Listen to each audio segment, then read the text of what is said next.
Good evening, everybody watching us all over the world, whether we are watching us in Africa or in West Africa or in Africa or all over the world.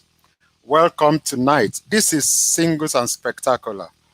And this is an organization which helps young men and women realize their dream.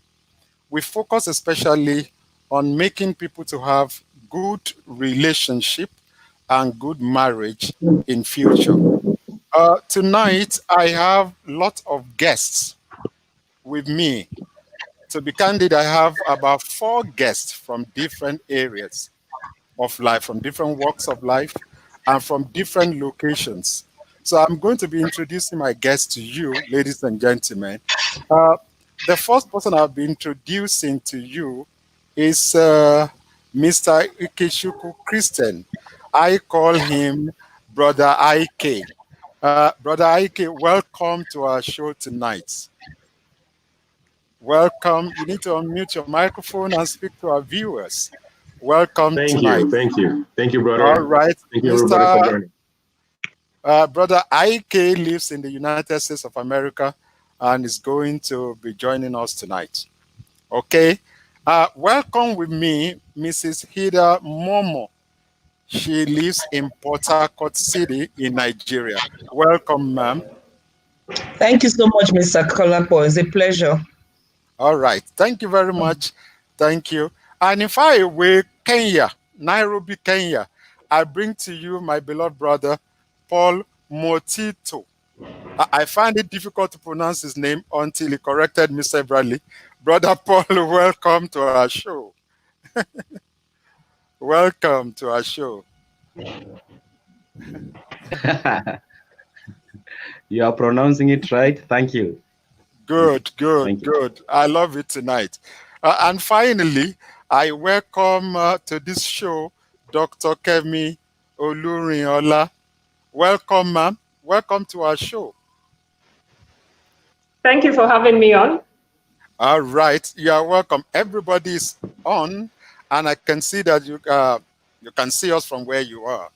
Please, I need to charge you if you're watching from YouTube. Please give your comment from there. I'll be able to see it from here.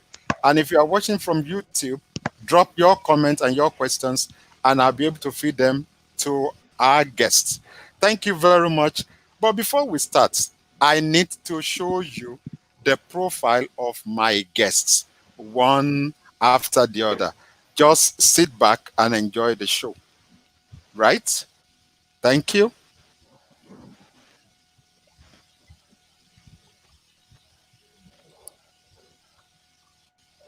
Okay.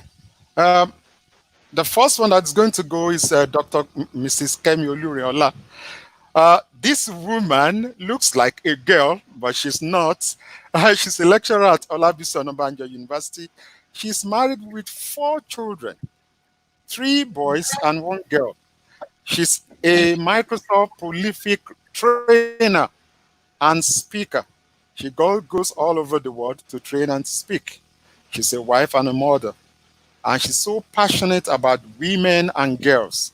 She's so energetic and active. She's going to be sharing with us tonight. Next is Paul Motito.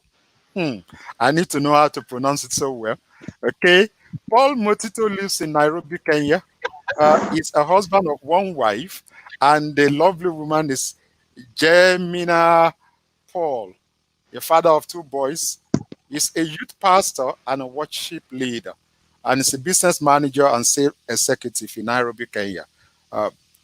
Then Mrs. Hida Momo, a business owner, an entrepreneur. She's a mother of 3 children, 2 boys and a girl. She lives in Port Harcourt, Nigeria, and she's a lover of children and young people. And you are going to gain a lot of things from her tonight. She's a mother and a wife. Those are my guests. Those are my guests tonight. And we are speaking on how singles should prepare for the future. And my name is Kolapo Emmanuel. I broadcast live from Lagos, Nigeria. Thank you very much. I know you're going to gain a lot for joining us tonight. Please just keep your comments and your questions coming from the comment area. Thank you very much. And to my guests, welcome again. My brother Ike, you're welcome. Thank you. Mrs. Momo, you're welcome. Thank you, sir. Brother Paul, you are welcome from Nairobi, Kenya. If you can hear me, all right. And Mrs. Kemi Olorinola. Sorry, I need to put Dr. Mrs. Kemi. Forgive me for that. You are welcome. You're muted, doctor. Okay. Doctor, you're muted. Can you unmute your microphone? Okay. Okay. Thank you. All right. So I'm going to start with you, Dr. Kemi Olorinola. Look at our topic, how singles should prepare for their future. Can you tell us briefly how you feel a young person should prepare for their future? Very briefly. Well, I believe that preparing for future starts from today. You need to know, first and foremost, understand who you are, understand what you have been blessed with, your giftings and your strengths and your talents that God has enabled and you and given you. You need to understand all those. Your preparing for the future actually begins with, first and foremost, understanding yourself, understanding who you are and whose you are, and then also receiving from the whose you are, his plans and his purposes for your life. That is only when you can begin to say you are preparing for the future, because it is in him that you know what your future holds. So preparing for the future actually first starts with your self-identification of who you are, what has God blessed you with, and what is his plans and purpose for your life. When you have begun to understand that, then you begin to arrange or plan in a manner that puts you along that pathway for fulfilling his purpose for your life.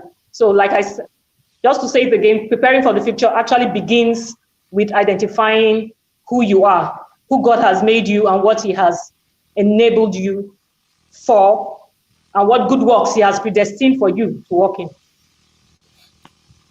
Thank you very much, Dr. Olorinola.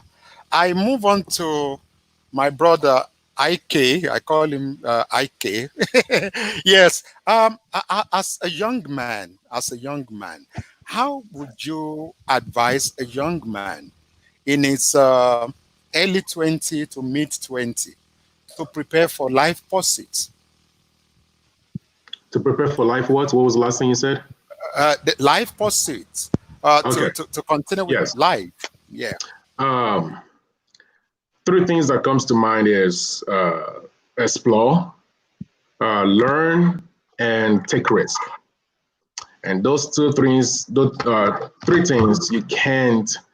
you have to take it serious. You have to explore, take as many risks as you can, and learn along the way. Something my dad will always say while I was back home with him is he will ask me to do any and all things. And when I don't find reason, he will tell me there's no knowledge is the West. Learn it. You never know when that skill can be useful in life. While in school, I explored different options. I was part of so many organizations. And all this, I worked so many different jobs. And I learned what is good for me. Where do I see myself in the future? So that's what the exploration is. Try and do as many things as you can. Don't be bored. Don't sit idle. Don't be doing just one thing all your life. Do as many things as you can and learn as many things as you can. Because when you start going further in life, then you can start narrowing things down because you've explored all of them. And the last one is taking risk. Some of us like to play safe, and we play safe and we remain in our comfort zone forever. But if you stay in your comfort zone, then you will never break out. You have to take as many risks as you can to be able to find, hit a jackpot. So explore as much as you can, learn, and take risk in life. Thank you very much. Thank you very much. I've learned three things from there.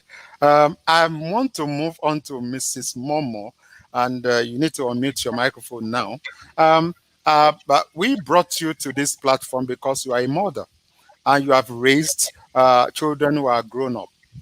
I want you to advise our young women.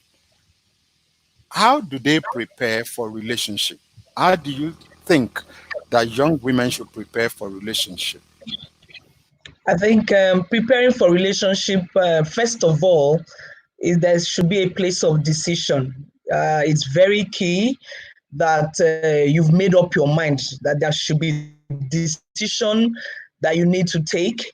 Now, after you've done that, you must also know the kind of relationship you want to go into, because like every girl, young girl, I remember when I was growing up as a girl, I wanted a relationship where I would have stability.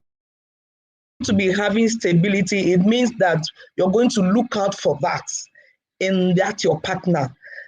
In the time of courtship, there will be those traits that you would see that would make you know that yes, this relationship will definitely give me what I want as a young girl or as a young lady coming up. So decision, because without decision, candidly, by the time the marriage gets to the evening or the afternoon stage, like we say in Nigeria, if you've not decided and you went into that marriage, trust me, it's going to crash, because a lot of things, a lot of issues will come up that you didn't plan for.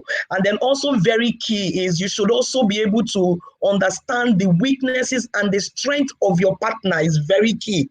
In the time of your courtship, understand his weakness, because the Bible makes us understand that we as women, we are the helpmeet. You're meant to meet the man at the point where he's not able to stand, or his weakness, at the point of his weakness. That's where you're meant to help to complement and make him stand and be better. So you need to understand your partner's weakness. You need to understand his strength to know what area you're going to help to complement. And then also, as a young lady coming up, you need to also have discipline. Be disciplined, because when you're married, those your old friends, I don't think if you're a wise woman or a wise young girl that you want to really settle down in that marriage, you will still keep some old friends of yours. Now, that's why I said decision is very key. You will definitely know that for you to nurture that relationship, you will do away with a lot of your old friends and build the friends around your partner. So it's very key decision, very key to know the weakness and the strength of your to-be partner, and also be able to know when to keep away those friends, because if you don't keep them away, it means that you won't give integrity to your relationship. There are things that should just be for you and within you and your partner. If you don't keep those old friends away, you will definitely take your partner outside, or you take your relationship outside. So I would want to say that they need to be wise, in the sense that know where to keep your relationship integrity to your family.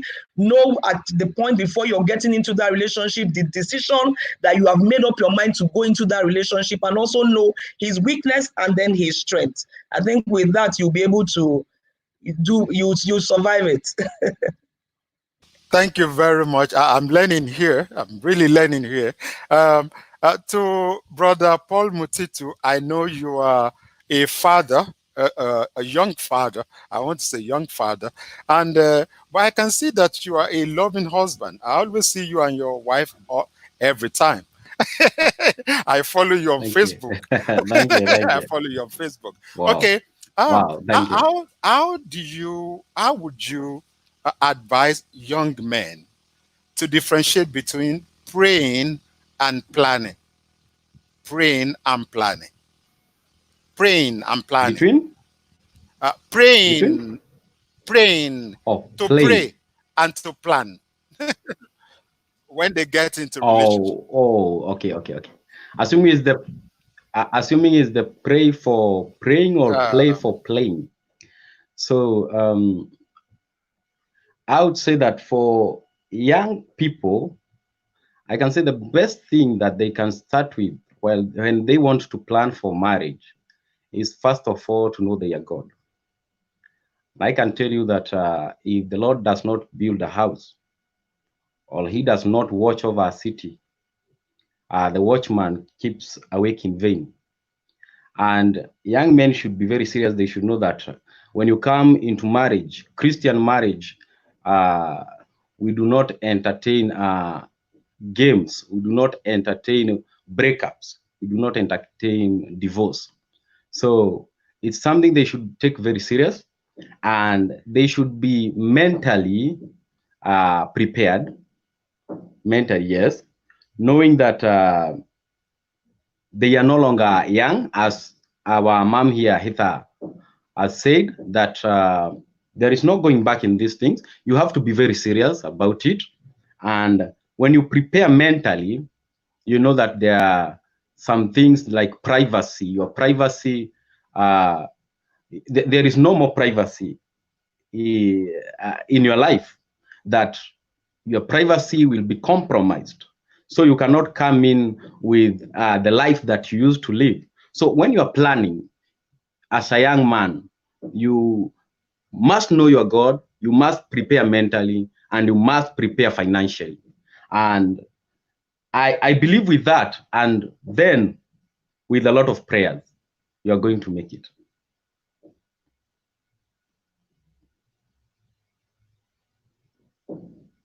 I'm gaining a lot of things here tonight. I wish I'm still young.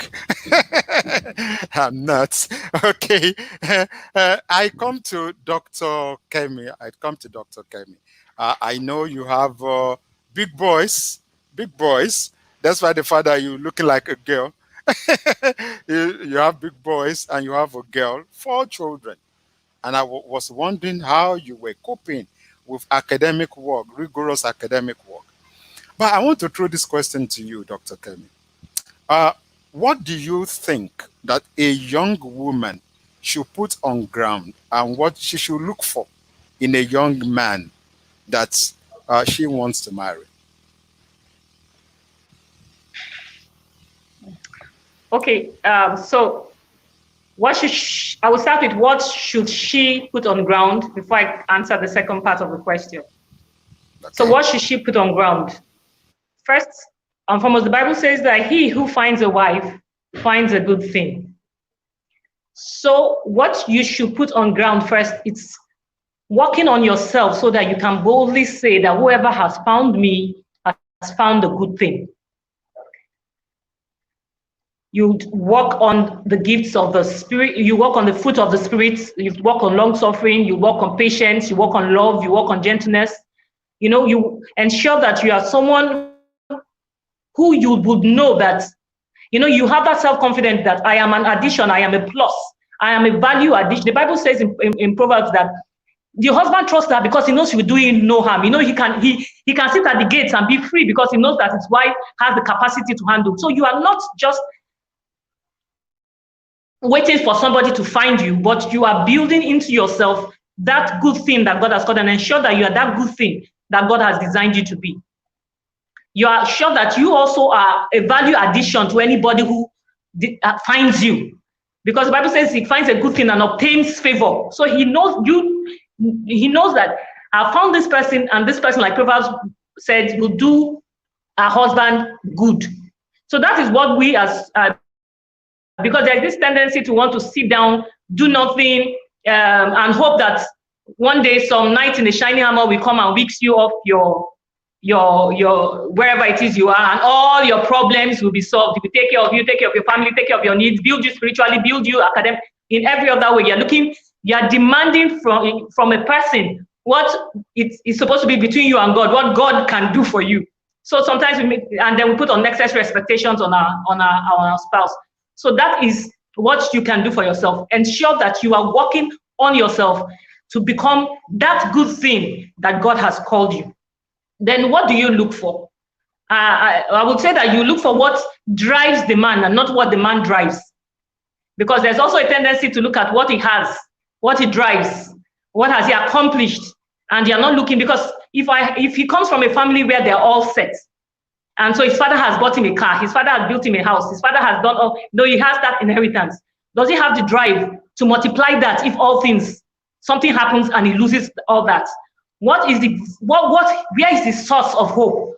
What gives him the energy? What gives him the impetus? What drives him? What is it? Does he love God?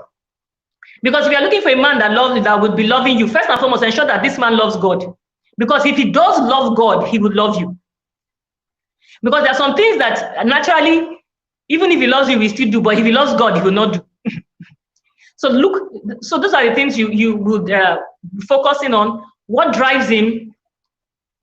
What is his relationship with God like? And thirdly, what is his relationship with other females like? What is his relationship with his mom? What is his relationship with his sisters? What is his relationship with other females in his network? Does he respect them? Does he give them honor? Because in wanting to get you and wanting to, while the relationship is still on, he can decide to be the Bobo nice or the nice guy, but then you see that he doesn't speak rightly to his mom or his female siblings and all that. That is a sign that when all things become normal, when he has gotten this challenge in front of him, he will revert to his normal self.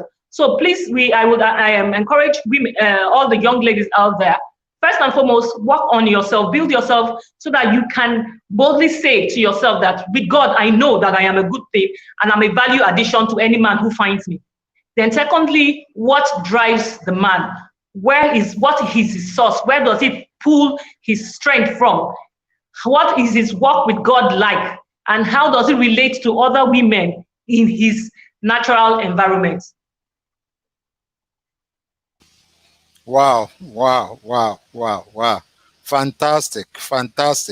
I'm going to ask the same question from my guest, my brother IK. Yes. What do you expect young men to look for in women? What do you expect young men to look for in women? Wow, that is I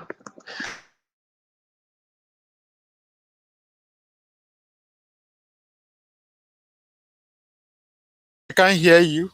Maybe you need to put on your. I thought I did. Okay. Okay, right there.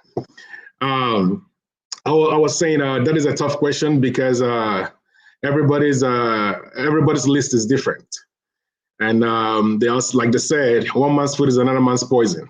So what is your favorite food is not my favorite food. But in general, there's some things that I find that is like still generic, and depending on, especially for Christian brothers, is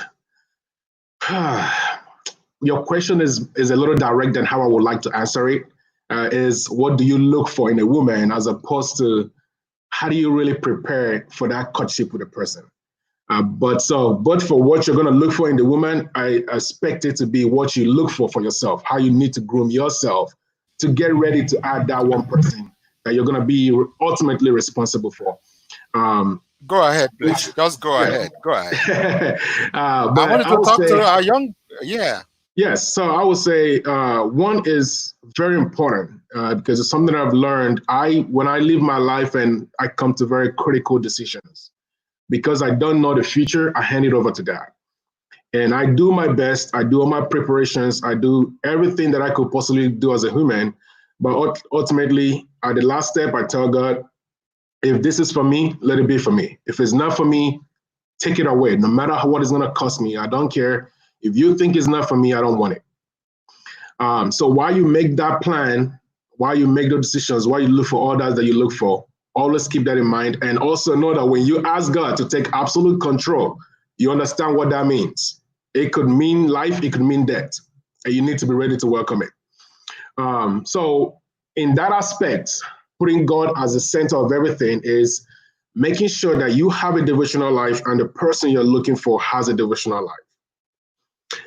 This is something that I myself am still struggling with, and a lot of people struggle with. We know God comes first and center in our life. But while you're single, there are things that you're busy. Depends on what you do. You're very busy. You have a lot of things you're juggling. When you get married, your busy life doubles. You have kids, you have a wife to take care of, you're sharing your time 50-50, and then kids come in, you have no time for yourself. All your time is for your kids, your family, your wife, and your business. So if you don't have a devotional life, then it's gonna be hard. And if you make Lord, and if you understand that God has to be the center of your marriage, of your life, then from single life, you should take it serious and you should respect your partner to have a devotional life. And it's something that every Christian would tell you is hard to do. I don't know how, is very difficult. It has to be ingrained in you. It has to be a family lifestyle, and you have to dedicatedly plan for it. So if those things are lacking, and if somebody really want to spend time with, start building that first. The both of you have to start building that devotional life. And when that seems to be going the right direction, maybe you can start moving on to the next step, whatever that step is. There's a lot I can talk on, but let me just, I'll leave that to be the number one, because I see it as the primary thing in my life, and what controls, and we don't know the future. God controls it. So we should make that a primary of everything. So devotional life is what you should look for. Fantastic. Fantastic. Thank you very much. Thank you very much. Fantastic. I move on to Mrs. Momo. I want to post to you things that have to do with a girl child or a woman. Yes, I know you have passion for them. Okay, there's this problem for ladies. They see clearly that the men they are going out with don't show some good characteristics, but they tell you that I still love him. I still love him. And they find they're looking for a way by which they can convert that bad individual to good products. Please talk to us about it. Will you advise that they still go ahead, or they should close their eyes and look away? I think the truth about it is, like all the other guests have been saying, God is the center of everything. I would rather say no to such relationship, because trust me, that's what ends up in all this domestic violence we find out everywhere. The truth is, when I was growing up as a girl, my grandmom used to say something. She said, see, you can change as a woman or as a girl, but if you know that the man is bad, don't attempt it, because it will be difficult for you to be able to change the man. It's difficult. Most times in a relationship, the woman makes the adjustment.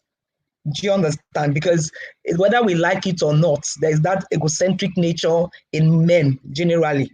So a man would want to be a man, and then finding ourselves in Nigeria is very peculiar.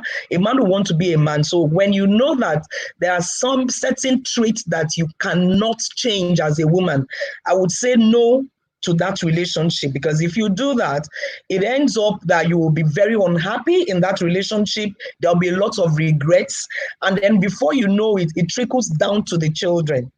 And then you're going to be raising children that are also unhappy, children that would also bring up, I think I was reading an article today, and then what was written is, if you have a father that beats his wife or beats your mother, definitely he's going to bring up a son that will beat up his wife. So it trickles down to the children. So I would advise that for any young lady, please, whatever character or trait you see in that man that you know, that first of all, there will be a place of discussion. You will discuss, there are certain things you do that I think I don't like. And then if the man, you see that he's not making any change. I remember when I met my husband wasn't a Christian. He wasn't a Christian. He wasn't going to church at all. And I told him, I said, when he started talking about marriage, I said, I can't marry you if I don't identify you as a child of God. And that was my own condition. That was my own condition. And when he decided and then joined me in my church, baptism and all of that, I saw that, yes, he was serious. But if he didn't do that, candidly, I don't think I'll be in the marriage, because I know that if he cannot make that adjustment for me during our courtship, then in marriage, it won't change. It won't change. So I don't advise them to try to want to change the man that they know is bad. But most times I know that is also pressure. I would say this here, because a lot of times our families, our friends, mothers, fathers, they just put our young girls under so much pressure. Now, when the pressure becomes too much, you see girls go into marriages that they regret. Sometimes I've seen a marriage that I was sharing with someone yesterday. I've seen a marriage that lasted just in the next day, and the girl said she wasn't out for it anymore. Why did it happen that way? Because she thought she could change it. So whatever you cannot change, and you know that it is a man mostly, I don't think you should go into it. That's trouble in front for you. Thank you. Wow, wow, wow, wow, wow. Yeah. I need to take a deep breath. My guests are dishing out deep truth tonight. I have to be very factual with everybody listening and watching us live. If you are a young man or you are a young woman, you better open your ears and listen to what the Spirit is saying to the church. So to say, okay, I move to you, Brother Paul, and I need to ask this deep question from you. Deep question from you. I know you are you are a youth pastor. You relate with a lot of young people. You see this, what I call August rush. August rush, especially in the choir or youth fellowship, when people, young men will begin to target some young women, and some young women will be having visions, having dreams about young men. How do you counsel or how do you advise young men and young women to handle this?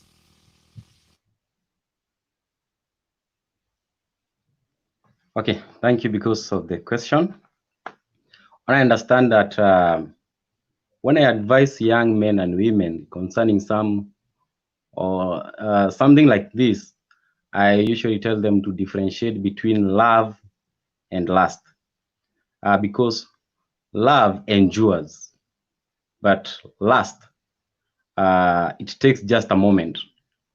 If you see a person in the choir or the worship team or maybe in the congregation and you call it love, but I don't really believe in love at the first sight. I'm sorry for that.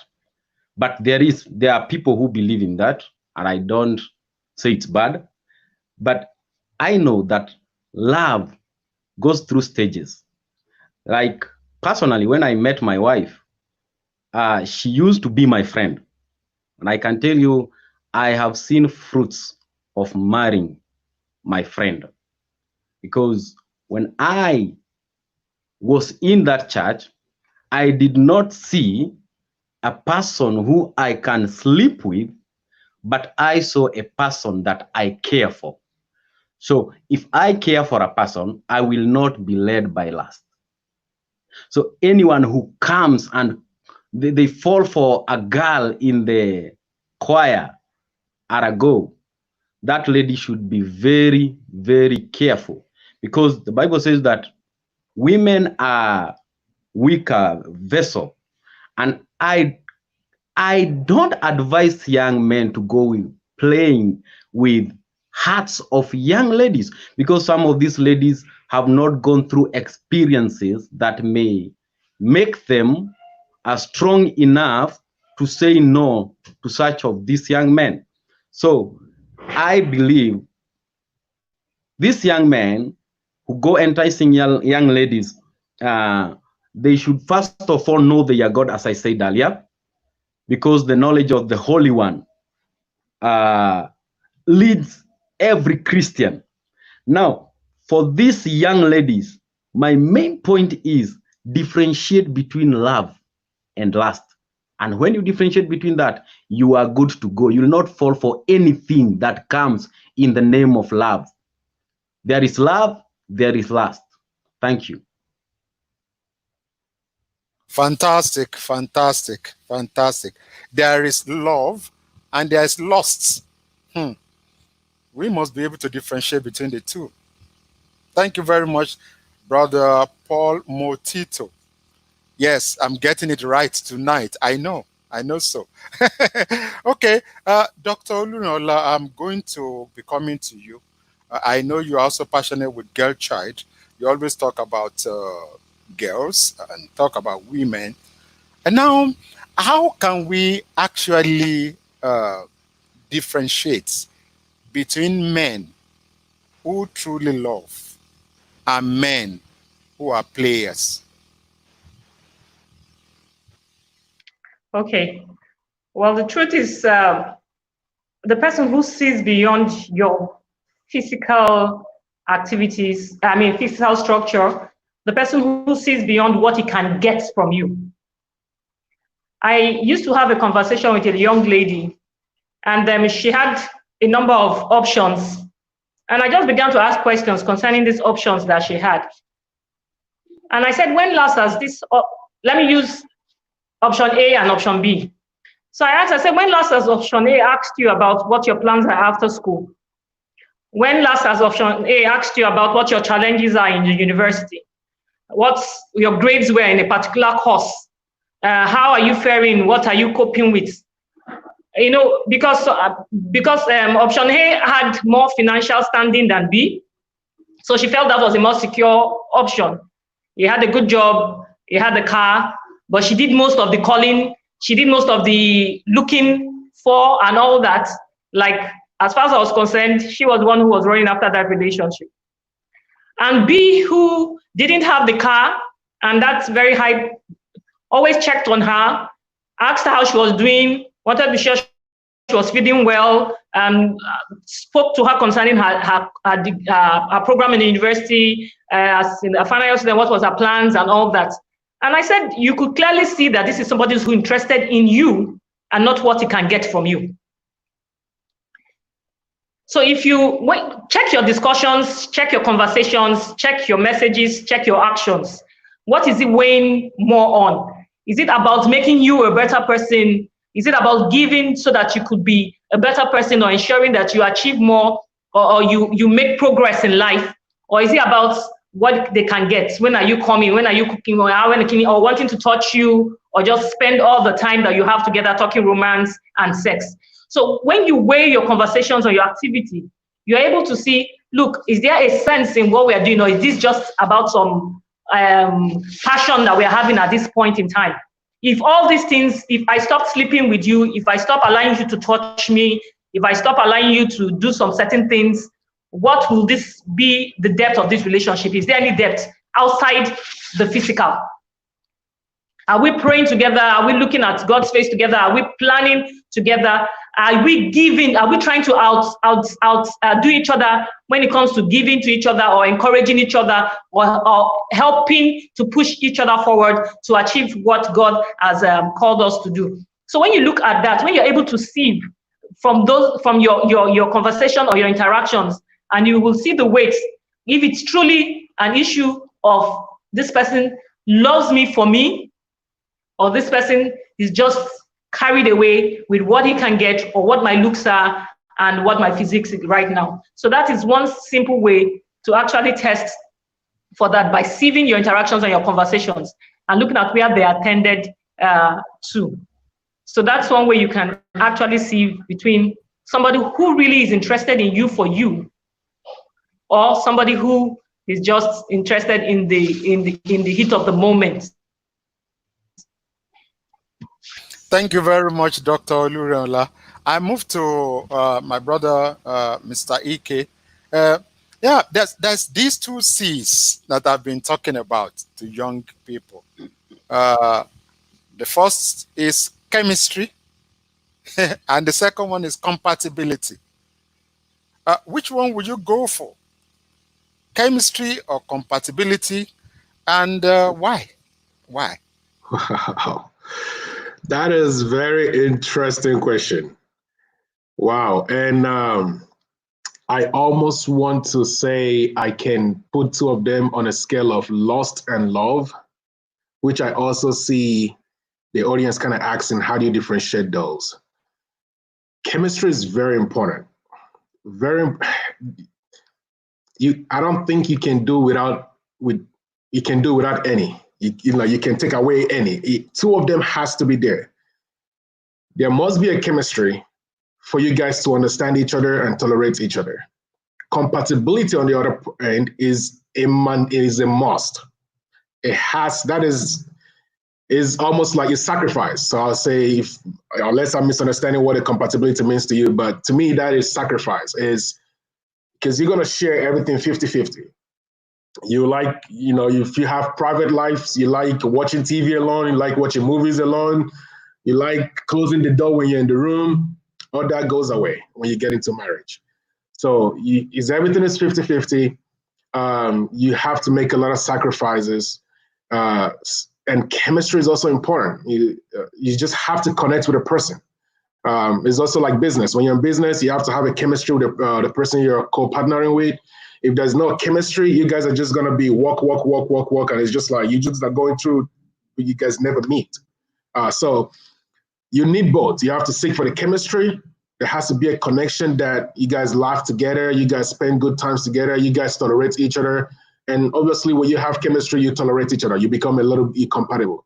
But you have to honestly make sure that you guys are compatible. Pretty much meaning you can sacrifice and they can sacrifice. Fantastic. Thank you very much. Thank you. Thumbs up for you. If you're just joining us, ladies and gentlemen, this is Singles and Spectacular. I'm broadcasting live from Lagos, Nigeria. I want to introduce to you my guests, Mr. Ike from the United States of America, Mrs. Momo from Port Harcourt, my brother Paul from faraway Kenya. I always love to say faraway Kenya. And Dr. Mrs. Soluriola is our Microsoft guru. Thank you very much. She's what I would call our own in Nigeria. Our own in Nigeria is the American version of the Microsoft guy. She's so intelligent. She's in academics, and every time I talk to her, I gain a lot. In fact, I've got interesting crop of guests tonight. Thank you very much for coming. In fact, I haven't been married for years. I'm gaining a lot of things from you. I must confess. I must confess. Okay. Now, if you're watching us or you're listening to us and you want us to ask a particular question, just drop your question in the chat area of YouTube or the Facebook. We'll be able to pick it from there and we're able to put it on air. Okay. Yes, I want to go to you now, Pastor Paul. Pastor Paul, I want to come back to you. There's this problem among young people.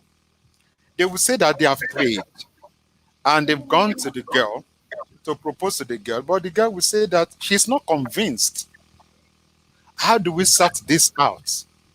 3 months, 6 months, some 1 year, some 1.5 years, still not convinced. How do we solve the problem? You are a youth pastor. Wow. That's a challenging question. As I said earlier, apart from prayers, you guys need to be friends. You cannot be praying for me, because you cannot be praying for me only. And maybe let me put it this way. You cannot say God is speaking to you about me, whereas God is not showing me about you. So apart from praying, I don't like this love of you just pray for someone you do not know, you've not been my friend, just praying that I be your husband or you be my wife. I don't think that is the right thing. That's the right approach. Even if I was a lady, I cannot fall for such a guy. So in relationships, we need God, yes, we need prayers, we need the power of prayers, but there is a relationship. I think before I go praying about a person, I need to build a relationship with a person. So before I go to pray for a lady, I'll make sure I have a relationship with her so that I can see, as you are saying, are we compatible or not? Because someone may be praying for you, yet they do not know if you are courting or not. But if I had a relationship with you, you could know my status first. So I would say let them go first for relationship first before they go on knees. Thank you. So once you understand the person first before they go on their knees to pray. Is that what you're trying to say? Okay, I think I got that there. I got that.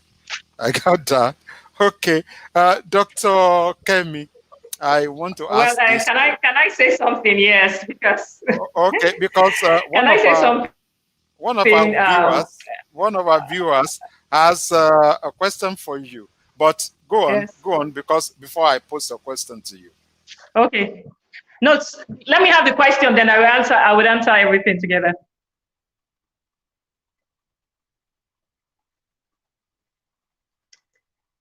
Okay, I thought you would just let me have the question, so I just speak to it at the same time. Your mic is muted, so I can't hear you.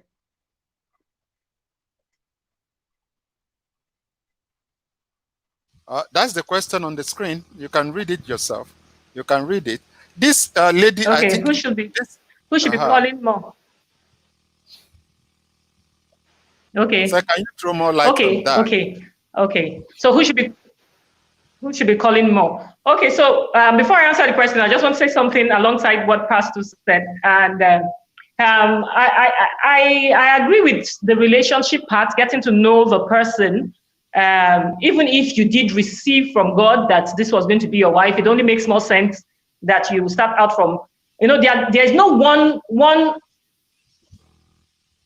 size fits all when it comes to this kind of a thing, because there are people who have received directly and they went directly and said, this is what God is saying, and bam, it went on and they were together through the years and everything worked.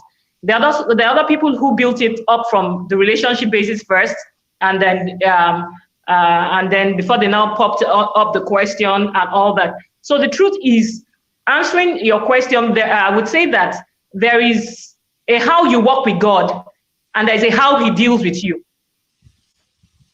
So your personal relationship with God, especially before even the marriage time, actually will determine how things happen for you at that stage of your life.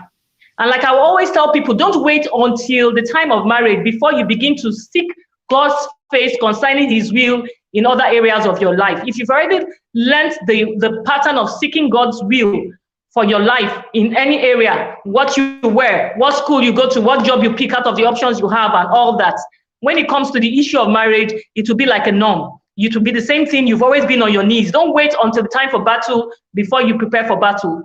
Prepare for battle ahead so that when the time of battle comes, you are prepared for it. Pray for your marriage long before the time. It's not too early to begin to pray concerning your spouse, your future spouse, your marital life and all that, even as a single, even though you don't know whoever it is that is there. You're going to get married.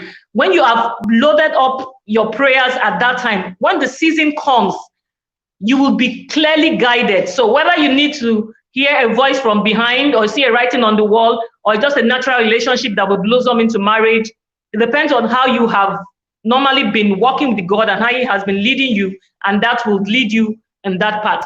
But like, it's always important, yes, to start up, be friends with whoever it is that you want to get married. And like he said, if you receive, in quotes, a person's name or a person, the same God who speaks to you can also work on the other person to be ready to receive that which he has spoken. So you don't go on enforcing your own vision on some, because we see, especially in the fellowship there when I was in university, you see some senior brothers in quotes, and then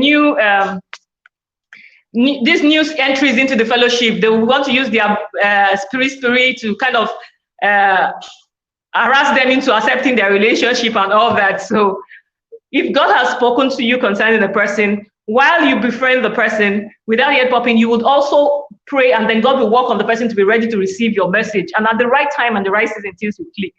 Then the person is asking the question, who should call more?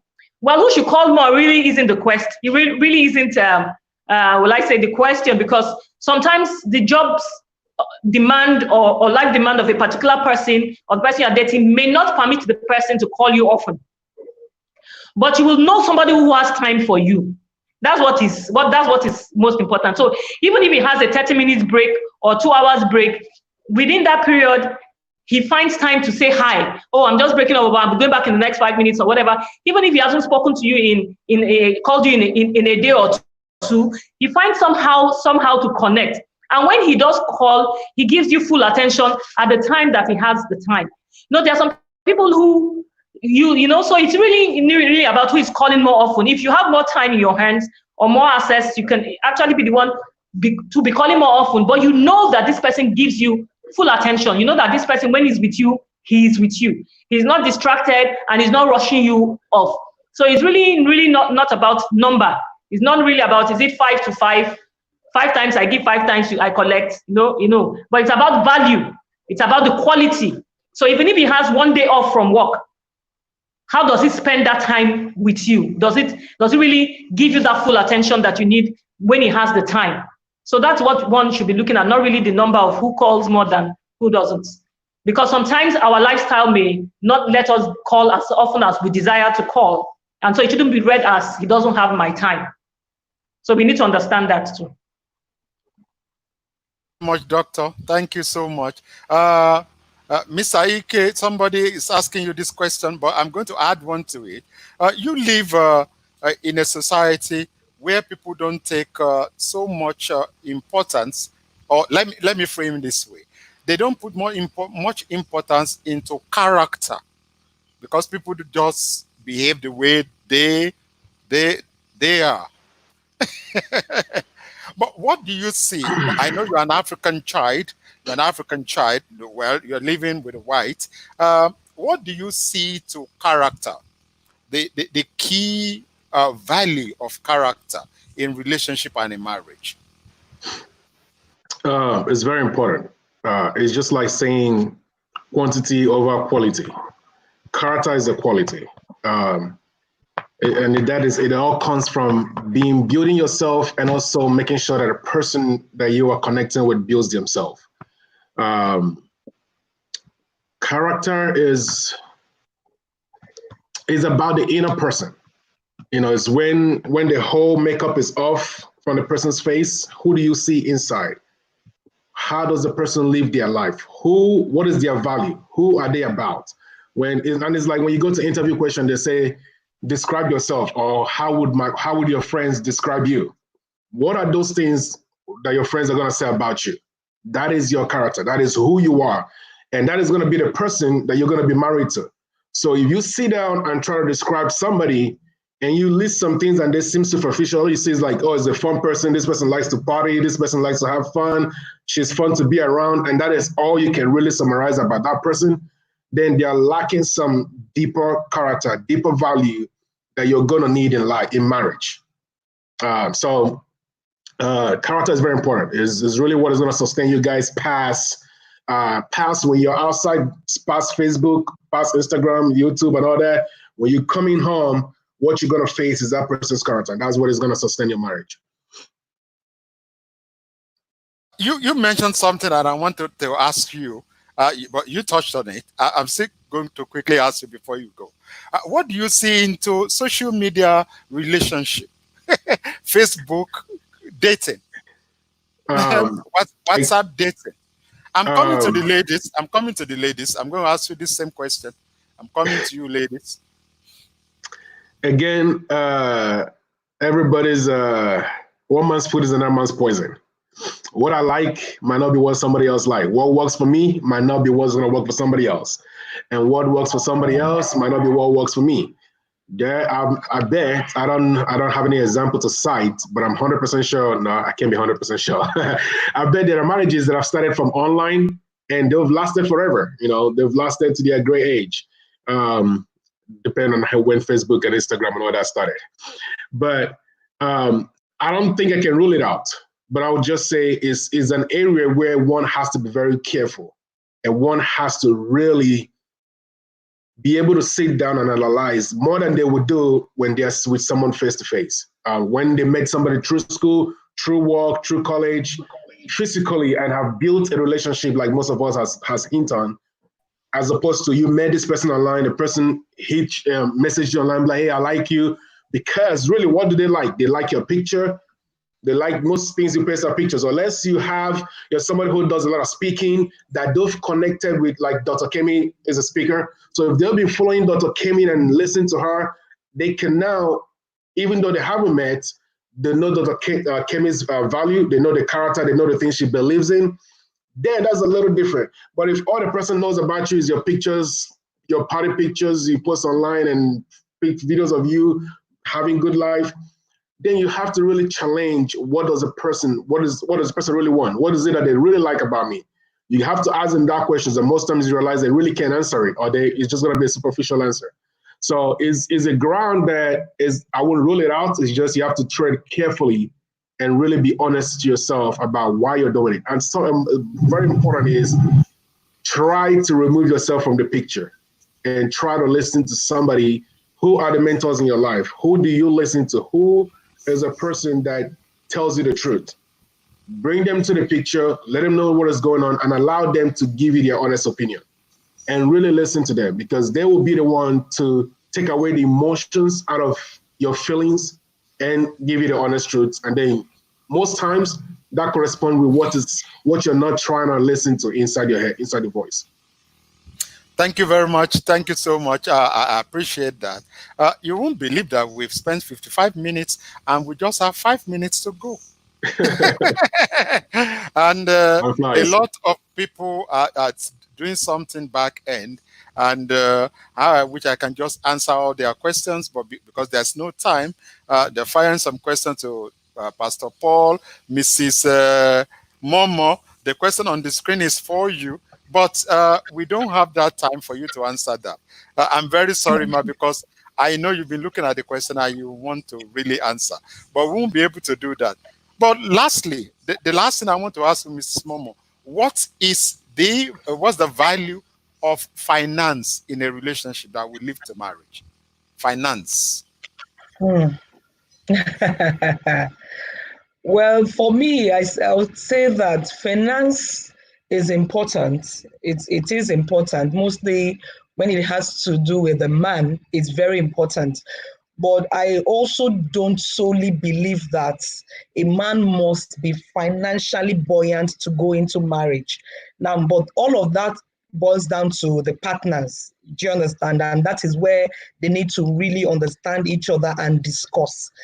Because I remember when I met my husband, we were not the way we are today, but we built together. And there's that joy that, I don't know, there's that joy it gives me. There's that satisfaction I get knowing that we're building life and we're building together. So I don't think finance is important as attitude. You know, when Brother Ike was talking about character, I was just telling myself, the character is a function of the attitude. What is key is the attitude of the man. Because a man that has finance before you marry and he has an attitude that stinks, you can't also be able to stay in that relationship. You won't be happy. But if the man's attitude is good, you know that whether he's financially buoyant or not, definitely when you build together in future, you would enjoy together, and you know that relationship will definitely blossom. So for me, it has never really been finance. It's about attitude. It's about the person. Thank you very much, Ma. Thank you very much, Ma. Brother Moteto, Pastor, sorry, forgive me. This may probably be your last question. Probably. Yes, I want to ask you this question. When a man and a woman are together and they're thinking of going into marriage, but suddenly one of them comes back that he's received something from God that he won't be able to go ahead, what do you want the other party to do?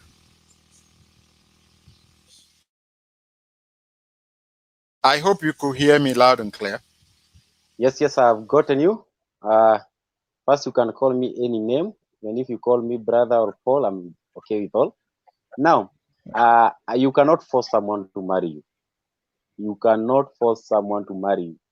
They could, yes, have heard from God, and yes, they could have seen that there is a certain character that they have seen in you that they would not live with. And that is why we go into courtship. Go into courtship first to see if we can go on together to marriage or we can stop it. It's not all courtships that lead to marriage. sometimes you see that you don't want a person because of a certain thing. And so do not force that person. If they comes and tell you they have seen God have spoken to them and he has said no, or they have seen it is not good, they continue that relationship, do not force it on them, because you may force it on them, they come back and you later regret in life. Thank you. Wow, wow, wow. Yes, probably the last question to Dr. Mrs. Olurinola. I've seen a lot of people, I've spoken to a lot of people who are currently married now, and they keep complaining about their spouse. One traumatic one that a lady told me, I will never forget, a lady told me. And she said that, sir, this man alone is the problem I have. This man alone is the problem I have. And if such person is a Christian, and we believe that such person should not divorce, how would you expect such a person to live with her problem throughout life? How? Okay, so first and foremost, unless she was forced into that marriage. So if she was not forced into that marriage at the initial stage, like, you know, insisted by parents, you must marry this guy. If she was the one who made a choice to marry that guy, then there was something she saw in him in the first place that made her say yes. And sometimes one of our challenges is that we enter into marriage with unideal expectations of the other person. Our expectations are not ideal. We build up a picture in our heads, maybe because of the films we have watched, the books we have read, and some things, and we just paint what we expect of our marriages to be. And then as the years come, we see that this person that we are married to is a real human who has his own flaws and his own baggage, you know. And then because of our own flaws, we use it to magnify his own flaws. And so all we can see is where he has gone wrong. You know, like somebody asked a question now, I saw on the screen, said, oh, what if this guy is concerned about your life, but he has a big belly? How do you cope with that? So when I choose things of temporary value above eternal value, we've talked about looking at what drives a man, what is his source, where does he pull his values from? And I overlook all those kind of things because I see that he's settled, he has a comfortable house and all that, and I make my decision based on that. I come into the marriage realizing later that being tall, dark, and handsome has little to do with having a peaceful home. You know, driving what's the latest car, a Benz or whatever, has little to do with being a good husband. You know, so some of us will now wake up into the marriage realizing that all those things that we thought were important actually pales. They are not things that actually keep the marriage. And then we find ourselves in the reality of it. So that may be the challenge. But whatever the case may be, the truth is that you made a choice. And so you must have seen something good at least. Begin to emphasize on that good thing. Yes, he doesn't do this, he doesnes do that, he doesn't do this, but what are the things that he does? Close your eyes to those things that he's doing right now that is hurting you, and try to see the things that he does that you can give a pass mark for, and begin to magnify those things. That's one. Two, work on yourself. Sometimes it's easy to point fingers, but if we are really honest with ourselves, we will find areas where we also need to improve on. And it will surprise you that when you begin to not look at the other person, but begin to look at your own self and begin to improve in some areas, you will find automatically there's a change in the relationship. The Bible talks in 1 Corinthians when it says that a woman from her conduct may be able to convert her husband, even though he's not even in Christ. So there's a lot that we have to play when we begin to work on ourselves. We'll be amazed that when our own obedience is complete, God will begin to work on the other person. Like Mrs. Momo said, we are not the Holy Spirit. We don't have the power to change anybody. God is the one who has the power to do the change. So another thing you can do is get on your knees and bring your case before the one who has the power to change a person. And believe God. And when I mean believe, I mean believe. If you sincerely want the best, you believe God that he has heard your prayers, and begin to address your spouse in the manner that you believe that your prayers has been answered. If you believe he's somebody who's walking with complete sanity, don't call him a madman. If you believe that he's kind and generous, don't call him a wicked man. Begin to speak to him what you believe God has answered your prayers concerning, and you'll be amazed at what can happen. So please let us, especially for the singles, while we are making our decisions, look at the things of internal value, things of long-term value, and not short-term things like what he wears or what he drives or and all those. Because when you really get into marriage, all those things will pale. They will not be there. People who have lived with very rich men and are contemplating suicide because they found out that their riches can't buy a happy home. Wow. I must say a big thank you to all my guests. In fact, we are like 5 minutes schedule and nobody's complaining. Oh, thank you very much, Brother Ike from the United States of America. I want to say God bless you. Thank you very much. Thank you, and God bless you as well. Thank you very much, Mrs. Momo. Thank you.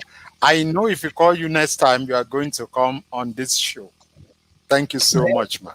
Definitely. Thank you so much for having me. Yes. Pastor Paul Motito, thank you very much. Thank you very much. I deeply appreciate your presence. Okay. You're welcome. The pleasure is mine. All right. And to Dr. Mrs. Olurinola, I so much thank you tonight. Well, yes, you displayed that you are in academics. Words were just flowing like that. Thank you very much. I deeply appreciate you. God bless you. God bless you. I haven't been married for many years. I can see that I've learned from all of you. I've learned from all of you. And I'm going to keep all those things in perspective and work on them. Thank you very much. To my viewers, we are going to do this again. I hope when we call on you, you are going to show up and you are going to learn from these people who have wealth of knowledge and they have deep experience. Thank you very much. God bless us. I wish you a happy night rest. Thank you. Thank you. Thank you. Thank you. Thank you too. And thank you.